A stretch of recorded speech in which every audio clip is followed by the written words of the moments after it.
Hello and welcome to the Paid Search Podcast. My name is Chris Schaefer, and I'm going to talk about my final section of principles everyone should know about Google Ads. This is a very important 10-point discussion that I've broken into 3 parts. This is episode 427. If you want to go back a couple episodes, you'll find the first 6. We're going to cover the final 4 in this section. These are the 10 principles everyone should know.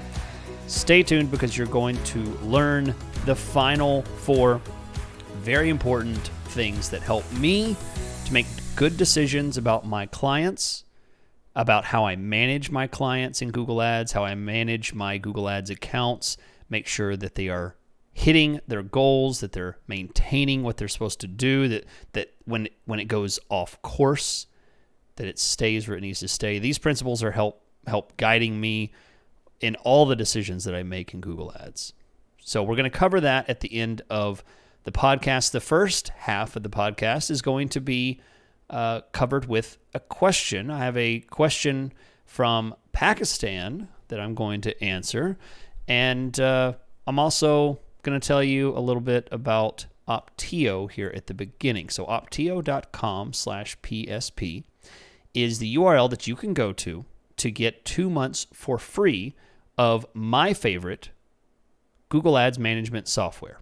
So you say, what is a Google Ads management software? Well, it has reporting. It has systems designed to help you understand, manage, get more done in Google Ads. They even are doing more and more help and management of Microsoft Ads as well. So, and moving towards Meta and LinkedIn stuff as well. And they're adding things like the Ngram tool. They're adding all kinds of extra beta features. They're constantly growing this tool, making it more and more of a value for you to take advantage of. So if you manage 1 account or 100 accounts, whether you're a single Google Ads manager that's managing your own campaigns, or you're an agency with lots and lots of accounts of your own for your own clients, this tool scales for everyone. You can try it for free for 2 months at opteo.com. The link is in the description, opteo.com/PSP to get that 2-month free trial. And in addition to that, I've gotten a lot of questions. People are always kind of interested, and I keep this as brief as possible because this podcast isn't about me. I like to talk about Google Ads and how it can help you, but people are always asking me, and it seems a point of confusion. I do manage accounts. I do provide Google Ads consulting, and I do 2 services, just so everyone understands. My full-time job is managing Google Ads accounts. That's what I do. So if you have a Google Ads account and you want help and you want someone to manage it, you've had agencies, you've done it yourself, whatever, I manage those accounts. That's primarily what I do. That's what I do every single day. Been doing it for over 20 years.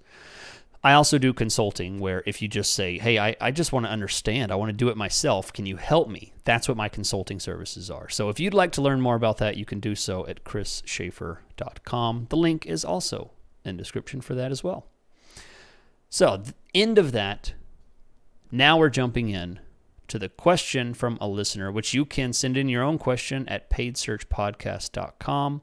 Go there for all of your Paid Search Podcast needs.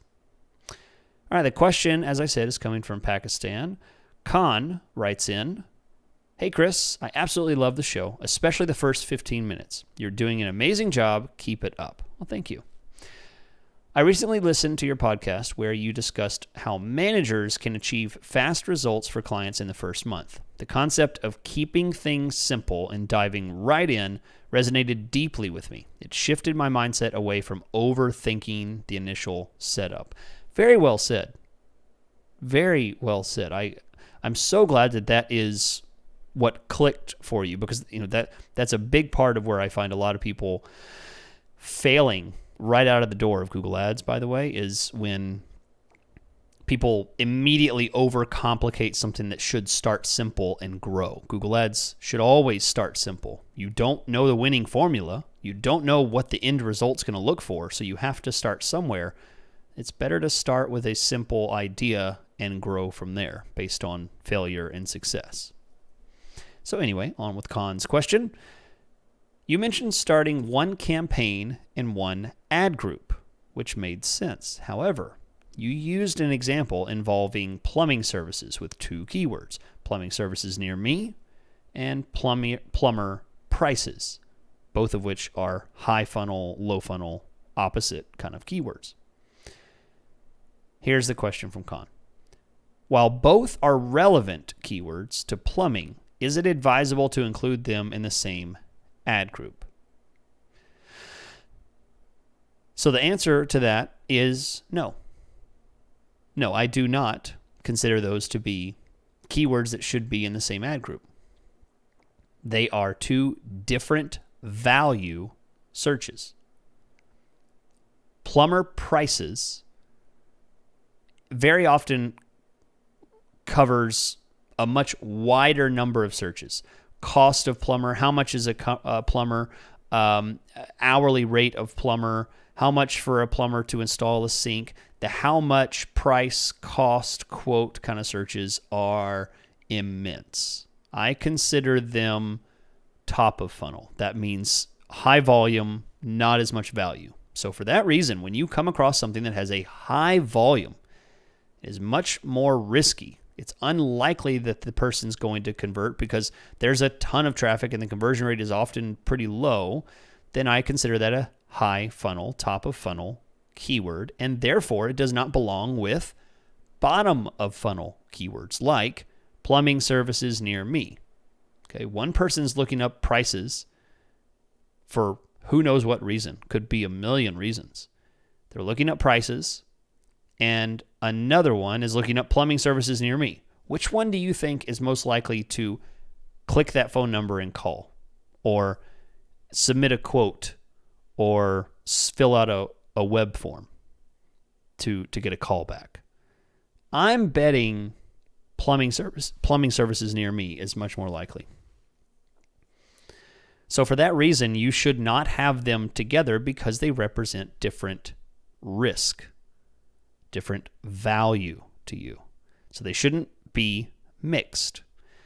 So when you're creating this simple campaign, if you do come up with some keywords that you want to run and you find that some are very different than others, either remove the keywords that are higher risk or put them in a different ad group. And I want you to keep things simple, should be very approachable. But that is, I think, very important that you don't mix these, because further down the road, it's going to be hard to make this distinction, because you'll find that these high funnel, high volume, riskier keywords are going to get all the traffic. Going to get a lot of traffic. It's going to be hard to separate these into different ad groups. It's going to be hard to, as a manager who has to deal with this stuff all the time, I can tell you it's hard to make that distinction and say, okay, this one needs to leave, this one needs to pause, this one needs to go into another ad group. It's hard to do that. So start with a organized structuring, at least based on top of funnel and low funnel. All right, Khan continues with a second part of the question, and it's my favorite because he's going to ask about manual bidding, which is, I'm particularly partial to manual bidding. He says, also, considering manual bidding, how do I manage different bids at the ad group level when each keyword may require distinct bid adjustments? I loved your approach to adjusting bids at the ad group level, as it therefore simplifies the campaign structure and is generally a good mental model to manage a business. But the keywords like these in the example, wouldn't it become more difficult to manage bids on an ad group as one of both of these keywords require a different bid? Okay, so what Khan's referring to is plumbing services near me in the same ad group as plumber prices. You're absolutely right. These would be increasingly difficult because if you placed a $10, $15 bid for plumber prices at the ad group level, and it's sharing the same $10, $15 bid as plumber services near me, you may get a whole bunch of clicks on plumber prices and absolutely nothing on plumbing services near me.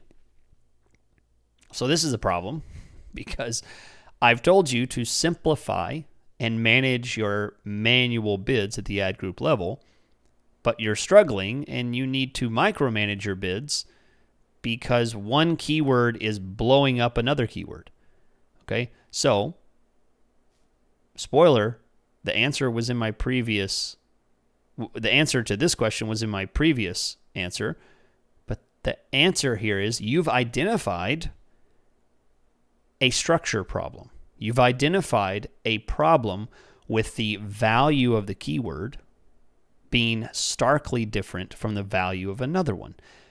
If at a $5 bid, if at a $10 bid, whatever bid you want to give it, one keyword gets a ton of traffic and another keyword gets half the traffic, maybe no traffic, close to no traffic, you've identified a volume difference. Anytime you identify a volume difference, you have now also identified a level of the funnel difference.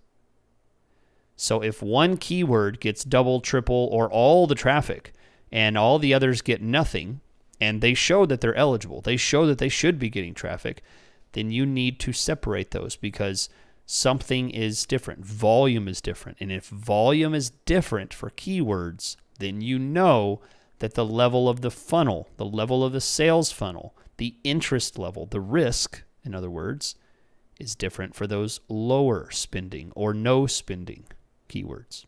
So they perhaps may need higher bids. And maybe you need to lower the bid of that high spending keyword. So you should put them in different ad groups so that you can bid in the high spending keyword ad group much lower. You may only bid $5. But on the low spending keywords, the keywords that weren't getting traffic at all originally, maybe you need to spend $15 on those. Okay, so balance the risk, balance what you're doing based on the volume, based on the value of what each of those keywords represent. Don't let a keyword boss you around. You make the decisions for how much a keyword should actually be getting. Okay, so thanks for the question. Great question, and I'm thrilled to know that my discussion of simplification and basic campaign setup and management has helped you, and that's clicked. So I'm thrilled to hear it. And I'm going to continue with a whopper of a main section here because we're going to go through 4 points. So I'm leaving plenty of room here at the end of the podcast. I'm only 15 minutes in, but I'm now moving into the main part. And I had to leave a lot of extra room here because I'm finishing principle number 7, 8, 9, and 10 in this episode. I did the first 3 in part 1, the next 3 in part 2, and part 3 is these 4. So without further ado, let's get into it. So the first principle of this section, which is principle number 7, is metrics of success. This is essentially a short-term abbreviation for how you should manage your Google Ads accounts, right? The first 6, we talked about a lot of how to build, how to react to information, what's important, things like that. But now we're talking about the metrics of success. This is essentially how to read your data. So this book is much later in the game.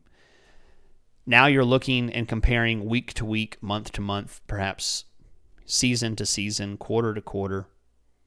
And you want to know, how do I read this data? How do I understand this data? Well, that's a big question. And if I had to give any kind of advice about how to understand the data in Google Ads, there's one rule that I would give. Reading your metrics and understanding what's important and what's not is best done by looking at two metrics together. No single metric in Google Ads should be used as a success. So that rule might be broken if you just consider cost per conversion. So maybe this rule's broken if you say, well, I can measure whether I'm getting what I want or not because my cost per conversion's only $200, and that's, I was hoping for $300 and I'm getting $200, so this is great. This is what I want, right? Maybe that simplification's okay, but in general, no single metric should be used to measure success. Here's an example. Very often I talk about position in Google Ads. Absolute top percentage, those numbers, right? How much you're showing in first position, how much you're showing above organic. So metrics of success states that you should pair position with something else. You should not look at just how much you're hitting first position. You should also look at something that coincides with that. So the answer is absolute top percentage should be paired with, perhaps click-through rate, right? Click-through rate, otherwise known as CTR, is a great pairing to absolute top percentage. For example, here are two situations that would be green flag, red flag. Okay, green flag would be, I see an absolute top percentage of 60%, and I see a click-through rate of 15%. That makes sense. That makes a lot of sense. I like that. That seems like a campaign that's showing at a very high position, and the click-through rate is very strong. That's a very high click-through rate. All right, here's an example of a red flag. Absolute top percentage is 60%, and click-through rate is 1%. That is concerning. Maybe your goal is, I want to hit top position all the time, and you're basing your success on absolute top percentage. You see 65%, 60% absolute top. We're doing it. We're winning. This is a successful campaign. Yet your click-through rate shows that the relevancy between your ad copy and your search terms and your keywords and how people are responding to your ads is quite low. Not very good at all. People don't like your ads. That's a red flag. That's a problem. You should consider what the implication of those two metrics being so opposite mean.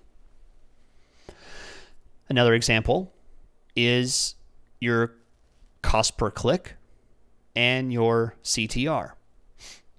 Okay, if you have a very high cost per click and your click-through rate is very, very low, you may be suffering from some quality score issues.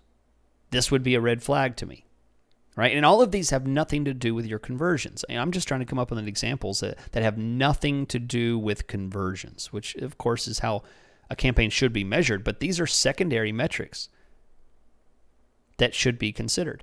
Maybe your click-through rate is extremely high and your cost per click is very low. That's also potentially very bad. Maybe your cost per click is $1.50 and your click-through rate is 25%. I would immediately throw up a red flag on that and say, whoa, you might be getting a whole lot of brand traffic here, or searches that are completely unqualified and people are clicking on your ad very quickly because you're ranking high for stuff you shouldn't be ranking for, and they think you're selling something you shouldn't. I see stuff like this all the time where people are advertising healthcare types of things or insurance, and people are clicking on it because they think they're the customer support line. They think they're calling customer support for this healthcare company, but it's not. Your ad's being mistaken for something else. So extremely high CPC and very low click-through rate could be a red flag, or extremely low CPC and very high click-through rate could be a red flag. Understand the balance here. And just to give some context, I would say low click-through rate would be 1%. Anything less than 1% is concerning no matter what. And I think a very high click-through rate would probably be something higher than 10%, perhaps. That'd be a pretty high click-through rate. 8% is good. 5%, 3%, maybe normal. And then last example here is cost per conversion and the search loss due to rank. This is a big one, because if I see somebody who's hoping to get a $100 cost per conversion and they're getting $300, and their search lost due to rank, search lost IS rank is the metric name, and that's 10%, that's a red flag. You're overbidding and underachieving on this campaign. Those metrics by themselves don't tell you the full picture. The full picture is you're bidding too much on losing keywords. And there you have it. That is principle number 7, metrics of success. Moving on now to number 8, quality before volume. This could be stated in another way. Principle number 8 could also be called growth after success. So I'm going to give you some examples of how that practically comes out, like how to understand what that means. So quality before volume, growth after success, whatever you want to call it, the first thing you must know is don't get growth or volume or higher bids or higher ranking before you have earned that right.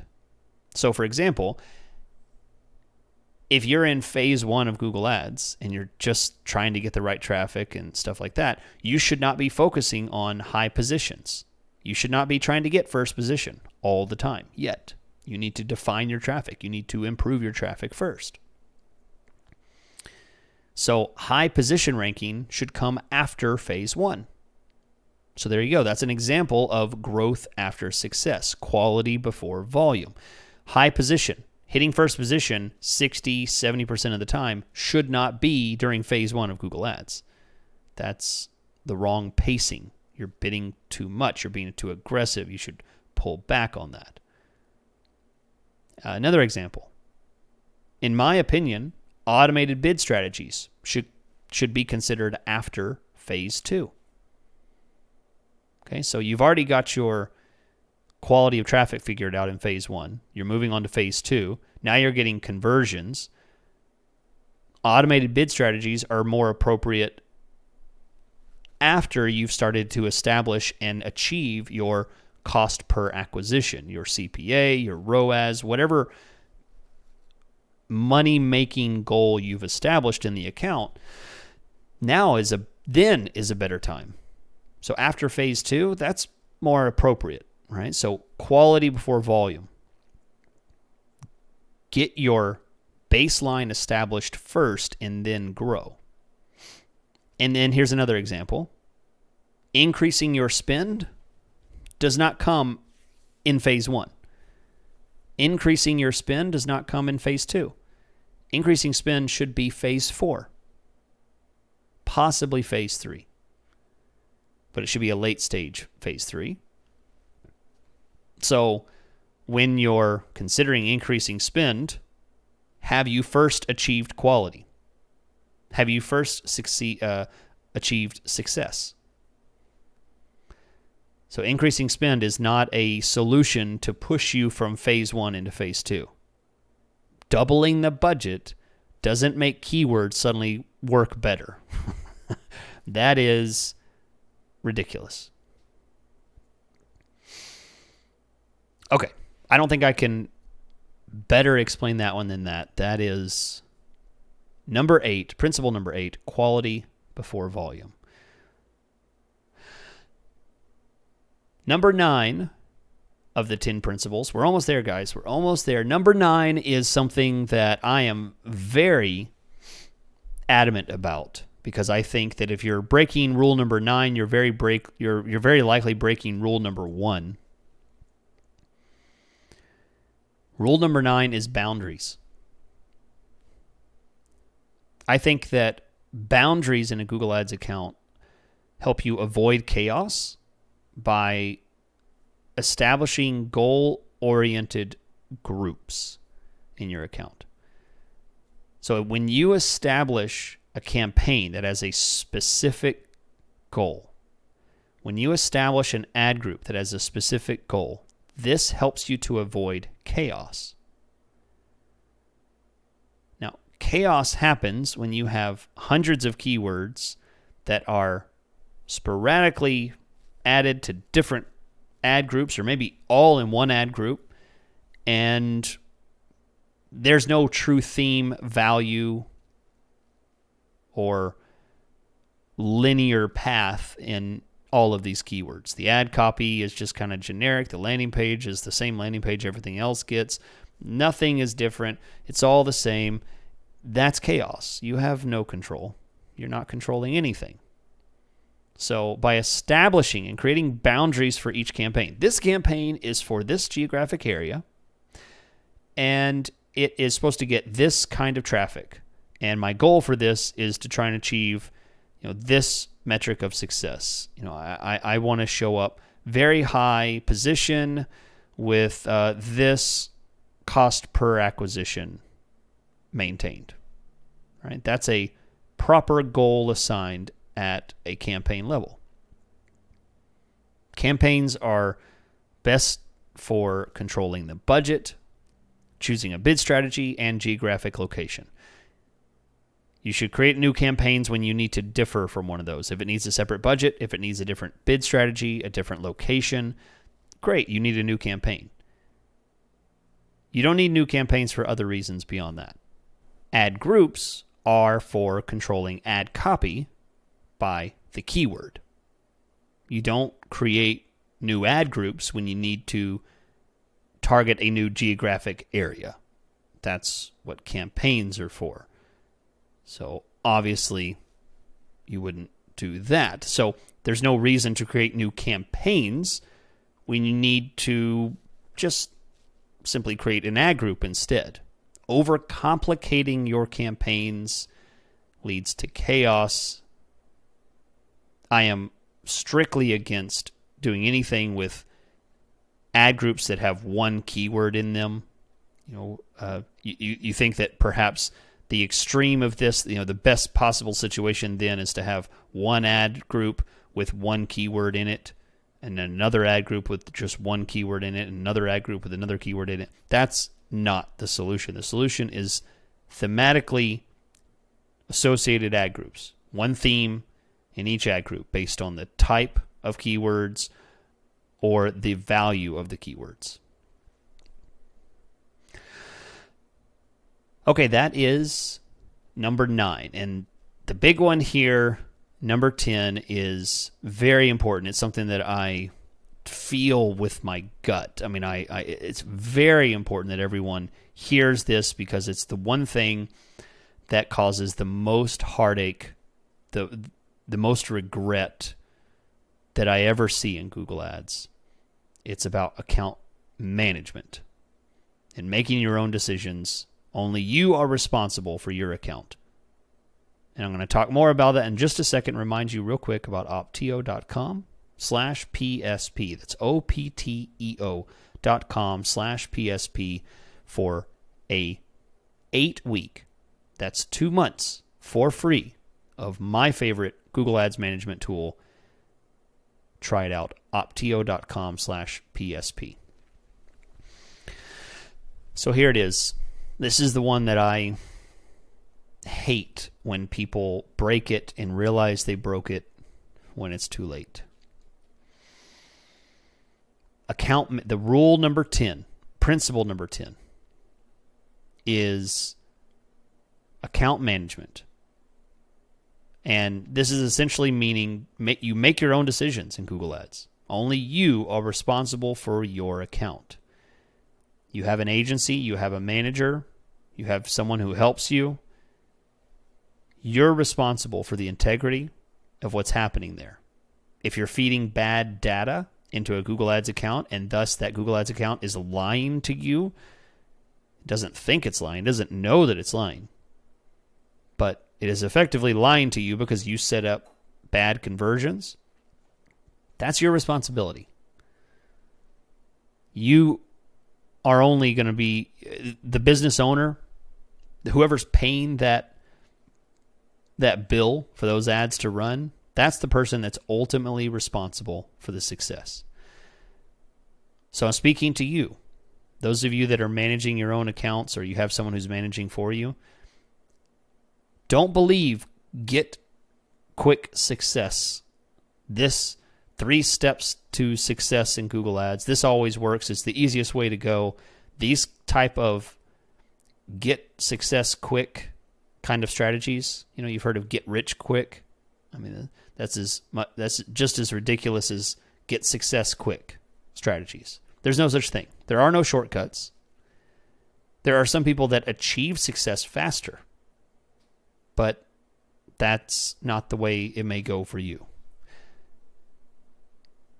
Campaign types like Performance Max that tout easy click, click, click to success kind of strategies are not something I recommend.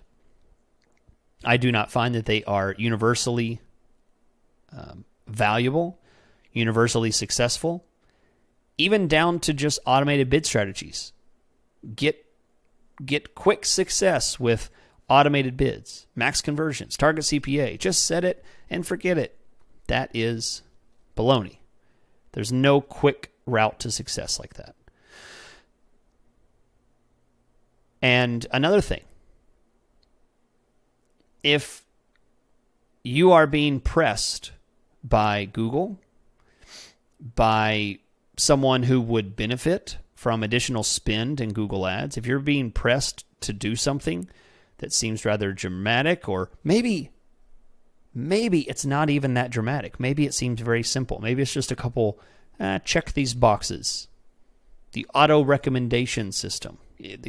You're being pushed to apply some type of auto apply recommendation system in your Google Ads account. Yeah, just check these boxes. That'll make sure that your optimization score is up to date and that you have the best possible strategies in your Google Ads account.